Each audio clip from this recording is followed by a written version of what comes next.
بسم اللہ الرحمن الرحیم۔ اللہ کے نام سے شروع جو نہایت مہربان اور رحم کرنے والا ہے۔ پیارے ناظرین، دنیا کی تاریخ میں جتنے بھی بادشاہ اور فرعون گزرے ہیں جن کے پاس مال و دولت کے انبار تھے، لیکن جب بات کی جائے قارون کے خزانے کی تو ان تمام بادشاہوں اور فرعونوں کے خزانے قارون کے خزانے کے آگے کچھ بھی نہیں۔ قارون کے پاس کتنا خزانہ تھا،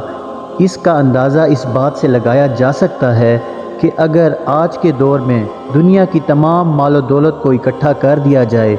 اور اس کا موازنہ قارون کے خزانے کے ساتھ کیا جائے تو دنیا کی تمام مال و دولت اس قارون کے خزانے کے آگے کچھ بھی نہیں، بلکہ قارون کے خزانے کے سامنے ایک معمولی سا حصہ بنتا ہے۔ اور کہتے ہیں کہ قارون کے پاس اس سے بھی کہیں زیادہ مال و دولت اور خزانے تھے۔ قارون کون تھا اور اس کے پاس اتنی مال و دولت کہاں سے آئی، اور اس کے خزانے کا وبال اس کی جان پر کس طرح پڑا، اور کس طرح اس نے اللہ تعالیٰ کی نافرمانی کی اور اللہ تعالیٰ نے اس کو اس کے خزانے کے سمیت زمین میں غرق کر دیا۔ روایات میں آتا ہے کہ قارون ایک خوبصورت شخص تھا جو کہ حضرت موسیٰ علیہ السلام کا چچا زاد بھائی تھا، اور یہ بنی اسرائیل میں تورات کا بہت بڑا عالم تھا، جس کی وجہ سے لوگ اس کی عزت اور احترام کرتے تھے، جو کہ بے تحاشا دولت ملنے پر ایک مغرور شخص میں تبدیل ہو گیا اور حضرت موسیٰ علیہ السلام کا دشمن بن گیا۔ روایات میں آتا ہے کہ اس کے پاس اتنا خزانہ تھا کہ 70 اونٹ اس کے خزانوں کی چابیاں لے کر چلا کرتے تھے، اور روایات میں آتا ہے کہ یہ سود کا کام کرتا تھا اور لوگوں سے 2 گنا مال وصول کیا کرتا تھا۔ جیسے جیسے وقت گزرتا گیا، وقت کے ساتھ ساتھ یہ امیر سے امیر ہوتا چلا گیا اور اس کے پاس بے تحاشا دولت اکٹھی ہو گئی۔ اور پھر جب اللہ تعالیٰ نے زکوٰۃ دینے کا حکم دیا اور اس کو حضرت موسیٰ علیہ السلام نے زکوٰۃ کا کہا، تو اس شخص نے حضرت موسیٰ علیہ السلام سے وعدہ کیا کہ وہ اپنے تمام مال کا 1000واں حصہ زکوٰۃ کے طور پر نکالا کرے گا، لیکن جب اس نے اپنے مال کا حساب لگایا اور زکوٰۃ نکالی تو یہ ایک بہت بڑی رقم بنتی تھی۔ چنانچہ ہارون، جس کے دل میں پہلے ہی لالچ آ چکی تھی، اس نے نہ صرف خود زکوٰۃ دینے کا انکار کیا بلکہ بنی اسرائیل کے قوم کو بھی بہکانا شروع کر دیا، اور وہ ان سے کہنے لگا کہ حضرت موسیٰ علیہ السلام تم لوگوں سے زکوٰۃ کے بہانے رقم نکلوانا چاہتے ہیں اور تم لوگوں کی مال و دولت پر قبضہ کرنا چاہتے ہیں۔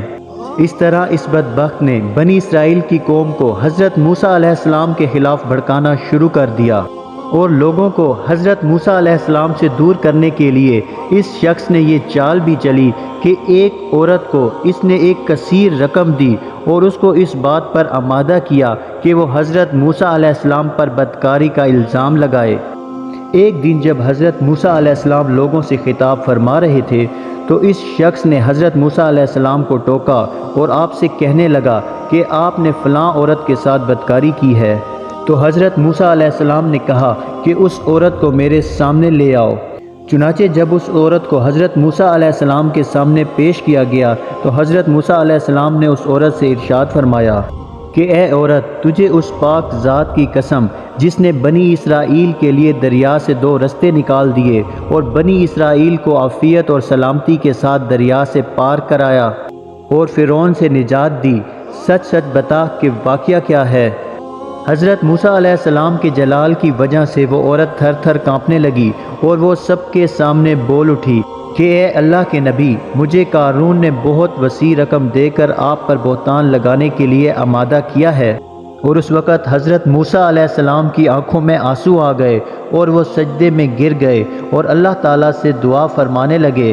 کہ اے اللہ، قارون پر اپنا قہر و غضب نازل فرما۔ اور یہ دعا فرمانے کے بعد آپ نے تمام لوگوں سے ارشاد فرمایا کہ جو لوگ قارون کے ساتھی ہیں وہ قارون کے ساتھ کھڑے ہو جائیں، اور جو میرے ساتھی ہیں وہ میری طرف آ جائیں۔ اس حکم کے بعد صرف 2 شخص ہی قارون کے ساتھ کھڑے رہے اور باقی تمام لوگ حضرت موسیٰ علیہ السلام کے ساتھ کھڑے ہو گئے۔ اس کے بعد آپ نے زمین کو حکم دیا کہ اے زمین، تو قارون کو پکڑ لے، تو زمین نے قارون کو گھٹنوں تک دھسا دیا۔ اور پھر جب یہی حکم حضرت موسیٰ علیہ السلام نے زمین کو دوبارہ دیا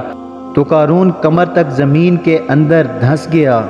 جب قارون کمر تک زمین میں دھس گیا تو وہ حضرت موسیٰ علیہ السلام کے سامنے گڑ گڑانے لگا اور اپنی رشتہ داری کے واسطے دینے لگا، لیکن حضرت موسیٰ علیہ السلام نے قارون کی طرف کوئی توجہ نہ دی یہاں تک کہ یہ مکمل طور پر زمین کے اندر دھس گیا۔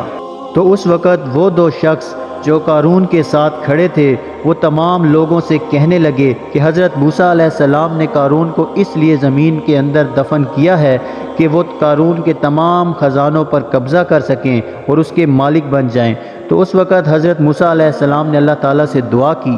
کہ اے اللہ، قارون کا مکان اور خزانہ بھی زمین کے اندر دھسا دے۔ تو اللہ تعالیٰ نے آپ کی دعا کو قبول فرمایا اور قارون کا خزانہ اور اس کا مکان زمین کے اندر دھس گیا اور قارون کا سب کچھ زمین کے اندر غرق ہو گیا۔ جس طرح اللہ تعالیٰ قرآن پاک میں ارشاد فرماتا ہے کہ جو بخل کرتے ہیں اس چیز میں جو اللہ تعالیٰ نے اپنے فضل سے ان کو عطا کی،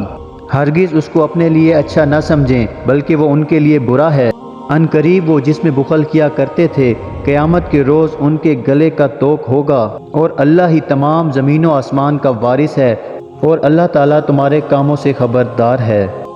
پیارے دوستو، اس طرح قارون نے اللہ تعالیٰ کے احکامات کو نہ مانا اور زکوٰۃ دینے سے انکار کیا اور حضرت موسیٰ علیہ السلام کی شان میں گستاخی کی، تو اللہ تعالیٰ نے اس کو زمین کے اندر غرق کر دیا اور تمام دنیا کے لیے عبرت کا نشان بنا دیا۔ اللہ تعالیٰ سے دعا ہے کہ اللہ تعالیٰ ہم سب کو اپنے تمام احکامات پر چلنے کی توفیق عطا فرمائے اور آپ صلی اللہ علیہ وآلہ وسلم کے بتائے ہوئے راستے پر چلنے کی توفیق عطا فرمائے۔